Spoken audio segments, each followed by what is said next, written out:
Quem é você?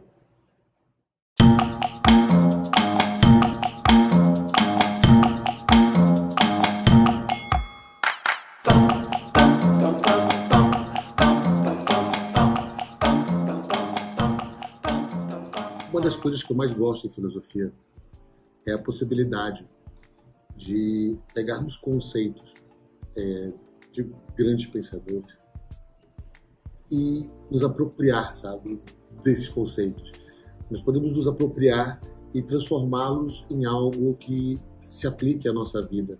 Sabe? Claro, existe toda uma interpretação acadêmica do que determinado filósofo disse, e é muito válido, obviamente, assim, mas eu gosto realmente de pegar um determinado conceito, entendê-lo em primeiro momento, e depois brincar, sabe, torcer esse conceito de um lado para o outro, até que eu consiga entendê-lo de uma forma que ele esteja sendo aplicado à minha vida ou à vida de outra pessoa. Isso acho que é a parte mais rica da filosofia, você poder refletir sobre a sua vida, sobre os problemas, as nossas dúvidas, de uma forma metódica. Então, existe um filósofo chamado Hegel, e ele fala sobre o desenvolvimento da consciência humana. E ele afirma que existem 3 estágios de consciência. O primeiro estágio seria a consciência sensível. Que é a consciência sensível? É quando nós nos percebemos na realidade, através dos sentidos, através do estímulo sensorial. Quando nós percebemos que a nossa existência material, a existência dos objetos, então é um primeiro estágio de consciência, um estágio infantil, o primeiro estágio. E esse primeiro estágio é seguido de um segundo estágio, que acredito ser o estágio em que quase todos nós estamos, que é o estágio da autoconsciência. O que é a autoconsciência?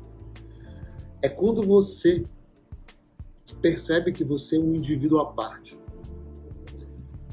Quando você percebe isso, quando você percebe que é um indivíduo à parte da realidade, dos outros, você não enxerga mais o sistema que você vive, a realidade que você vive, as outras pessoas, como parte de si. Como se você fosse parte integrante, um partícipe da vida da sua mãe, do seu pai, da vida de quem está ao seu redor.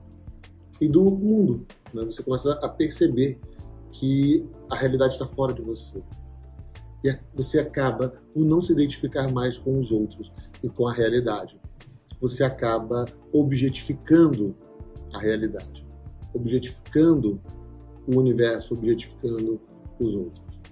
E ao tornar o outro objeto, ao tornar a realidade um objeto no sentido de estar fora, sabe? É o oposto do sujeito. Tá? Você é uma coisa fora de você. O fato de você enxergar a realidade dessa forma faz com que o fato de nós nos enxergarmos dessa forma faz com que nós sintamos uma espécie de solidão, uma espécie de carência, porque em algum momento nós tivemos a sensação do que é ser parte do todo, ser parte, pertencer a algo, pertencer a alguém. E na autoconsciência, ao objetificar o outro, nós perdemos essa identificação e sentimos falta. Existe um terceiro estágio, que seria o saber absoluto, que é quando a nossa consciência ela se torna razão. É quando você se torna capaz de refletir sobre o passado, refletir sobre o presente e refletir sobre o futuro, quando você se torna capaz de refletir sobre os problemas e você mudar de ideia, mudar as coisas, é quando você exerce a sua racionalidade em prol da mudança. E, assim, a primeira vez que eu me deparei com esse conceito, veio um estalo. E não necessariamente é a interpretação de Hegel nem nada do gênero, mas é um estalo sobre o conceito que eu vi. E eu acho esse estalo interessante. Nós vivemos meio que no segundo estágio de consciência de Hegel, a autoconsciência. Vivemos a realidade à parte dela. Sentimos falta daquela sensação de pertencimento. E como isso seria aplicável? Todos nós buscamos identificação. Buscamos nos identificar, pertencer a um lugar, a um grupo. E isso se deve a essa carência da sensação de pertencimento que nós vivemos na autoconsciência hegeliana. Então, isso explica, por exemplo, explicaria, que é só uma reflexão, explicaria o porquê de adolescentes fazerem tanta besteira, mesmo sabendo que aquilo é errado, aquele quando está num grupo de amigos, mas vamos fazer, vai ser legal e pá, e eles fazem, mesmo sabendo que não deveriam fazer. Então, aquela sensação de que se ele não fizer isso, ele deixará de pertencer. Então, são pequenos momentos de identificação com o outro, por isso que nós aceitamos tanta coisa em relacionamentos, por exemplo, que nós acabamos tendo medo de perder essa identificação, sabe? Nós achamos um pequeno lugar em que nós nos sentimos identificados, sabe? Que nós colamos a nossa consciência com uma outra coisa que não nós mesmos. A sensação de solidão diminui. E isso faz com que nós aceitemos muita coisa. Só que, paralelamente a isso, o ser humano ele não precisa apenas de identificação para com o outro, com outros, com grupos. O ser humano ele precisa de definição. Nós buscamos definição. Nós buscamos nos definir, e aqui eu acho, um pensamento meu, nós temos grandes problemas em virtude da nossa necessidade de definição. Mas, Eduardo, eu não entendi o que quer dizer isso, essa questão da necessidade de definição. O que você é? Como você se define? Se você pergunta a um médico, por exemplo, o que você é? Ele não pensa duas vezes, ele responde, sou médico. E algumas outras profissões também, são pessoas que se definem pela profissão. Nenhum problema nisso. Só que poderá vir a ser um problema. Já explico. Ou ainda, o que você é, quem você é. Eu sou mãe, eu sou pai, eu sou filho. E isso gera um problema muito grande. Quando você é criança, como é que você se define? Eduardo, eu não penso nisso. Você não pensa nisso, mas você se define. Nós vivemos em uma sociedade que cria papéis, uma sociedade que cria locais que devemos habitar. E para habitar nestes lugares, nós devemos ter um determinado tipo de padrão comportamental. E você acaba se definindo. Por exemplo, nós definimos crianças como seres agregados de inocência, seres agregados que não possuem malícia. Quando nós negamos a definição posta ao ser, ao indivíduo, esse indivíduo passa a viver em uma situação em que ele perdeu a própria definição, como ele se define, ele perdeu o lugar dele no universo. E as consequências disso para a mente dele são enormes, para o psicológico, para o emocional, para tudo. Então, por exemplo, se você tira a inocência de uma criança, tá? Veja o que acontece, por exemplo, com crianças que sofreram abuso, ou então ainda crianças que sofreram grandes traumas que não deveriam ocorrer, porque ela ainda não está preparada para enfrentar aquilo. A morte de alguém que não foi trabalhada na cabeça daquela criança para explicar e tal. O trauma gerado é absurdo, porque um dos fatores é que você tira a definição. A criança se vê como aquilo, ela aprendeu a ser inocente. Você tira a inocência da criança, o que sobra, quem eu sou, ela não consegue se localizar. E isso gera um vazio enorme. E aí abre-se espaço para que você possa buscar outras definições para você, e nem sempre as mais acertadas. É quando você procura amigos, grupos de amigos que te definam, por exemplo, que você possa se encaixar. Você começa a fazer coisas que você não faria anteriormente para poder se definir. Você sente um vazio. E isso vale para a adolescência. A adolescência é um período emblemático nisso, porque, repara, nós não consideramos adolescentes adultos, e não os tratamos como crianças. O que eles são? Como definidos?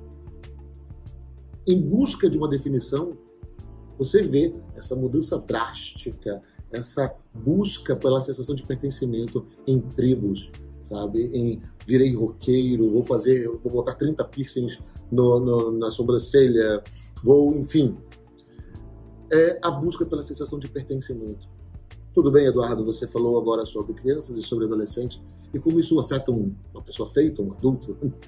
Olha, eu acho que afeta ainda mais adultos, muito mais.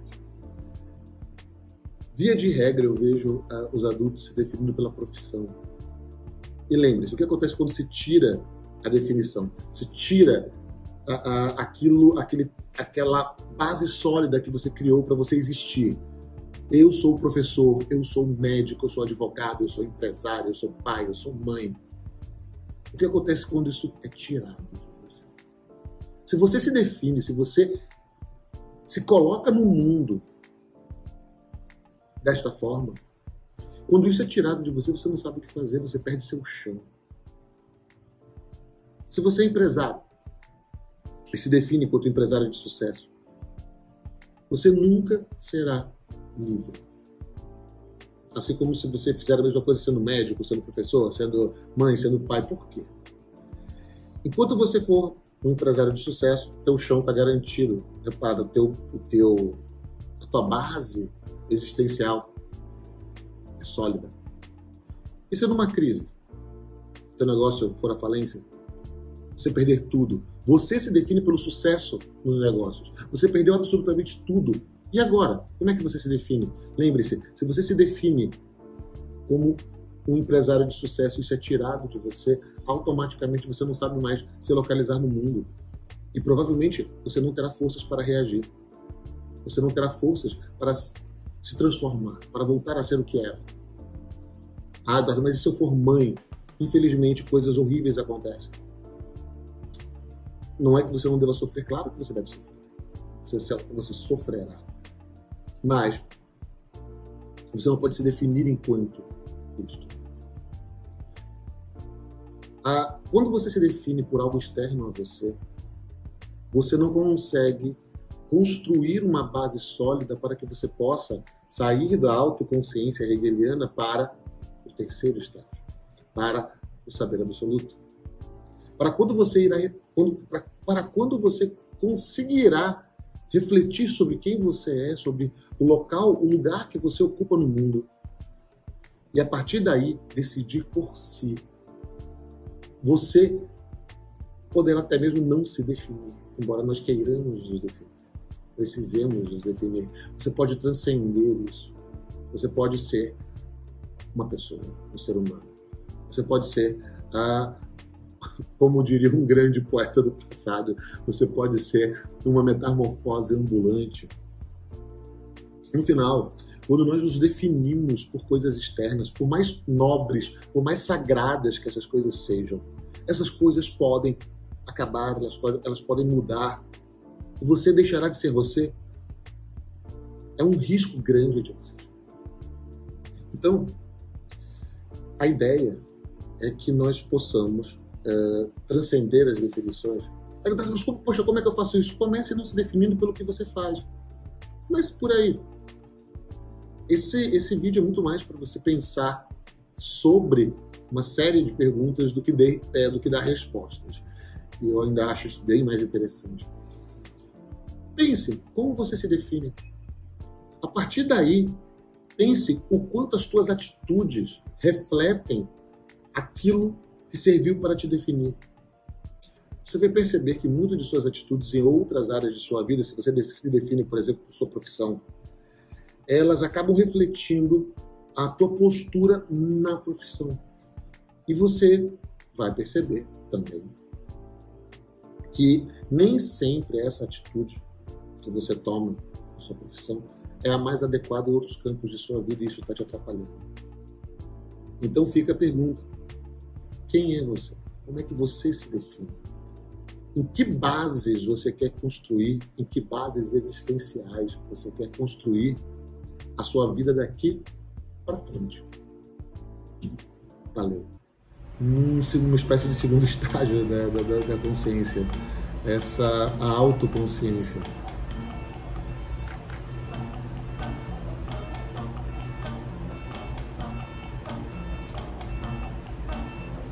Alarme de carro.